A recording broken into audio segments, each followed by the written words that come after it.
더불어민주당 대변인 한민수입니다. 논평을 발표하겠습니다. 다시 돌아온 대한민국 외교, 무너졌던 위상을 제자리로 되돌릴 첫걸음이 되길 기대합니다. 이재명 대통령이 오늘 취임 후 첫 해외 순방에 나섭니다. 윤석열 정권 3년 동안 무능과 퇴행으로 헝클어진 외교를 복구하는 첫 발걸음이 시작된 것입니다. 이번 G7 정상회의 초청은 국제사회가 민주주의의 회복성을 보여준 대한민국에 보내는 신뢰와 지지의 메시지입니다. 그런 점에서 이재명 대통령의 G7 정상회의 참석은 돌아온 대한민국을 보여주는 상징적인 장면이 될 것입니다. 내란 속의 쿠데타로 무너졌던 대한민국의 민주주의가 위대한 대한국민의 힘으로 되살아났음을 국제사회에 분명하게 보여주는 자리가 되기를 기대합니다.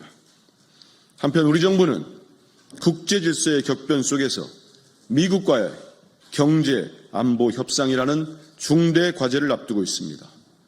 내란 사태로 인해 지난 반년 동안 대한민국 외교는 사실상 공백 상태였습니다. 이번 G7 정상회의는 이재명 대통령의 첫 정상외교 대부인 동시에 이재명 대통령이 표방하는 국익을 최우선한 실용 외교를 보여주는 첫 무대가 될 것입니다. 대한민국의 위상을 드높이고 외교 역량을 유감없이 보여주는 한편 주요국과의 정상 외교를 통해 당면한 외교 및 경제 현안을 타개해 나가길 기대합니다.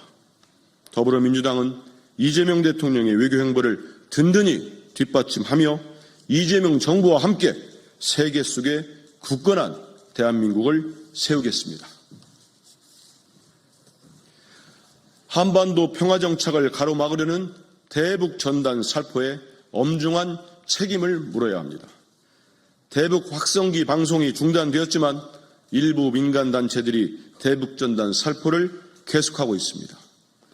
정부의 공식 중단 요청과 경고에도 불구하고 일부 단체들은 대북 전단 살포를 강행하며 한반도 평화정책을 위한 기회를 가로막고 있습니다.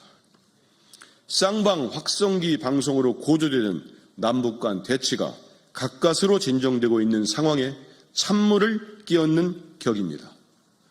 불법적 행위일 뿐만 아니라 군사적 충돌을 유발할 수 있는 심각한 도발입니다.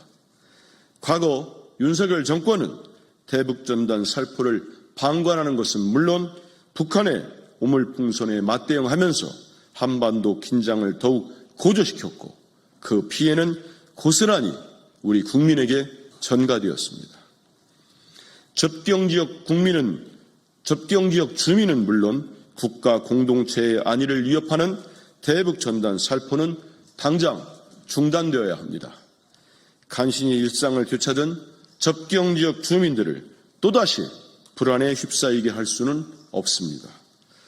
끊어진 남북 연락망을 복원하기 위해 바삐 움직여야 할 지금 자극적인 전단 살포로 한반도 긴장을 다시 고조시키는 행위는 어떠한 명분으로도 정당화될 수 없습니다. 더불어민주당은 다시 찾아온 평화의 기회를 살리기 위해 온 힘을 다하겠습니다. 특히 대북전단 살포 등 평화를 가로막는 이들에게 엄중한 책임을 물을 것임을 분명히 경고합니다. 이상입니다.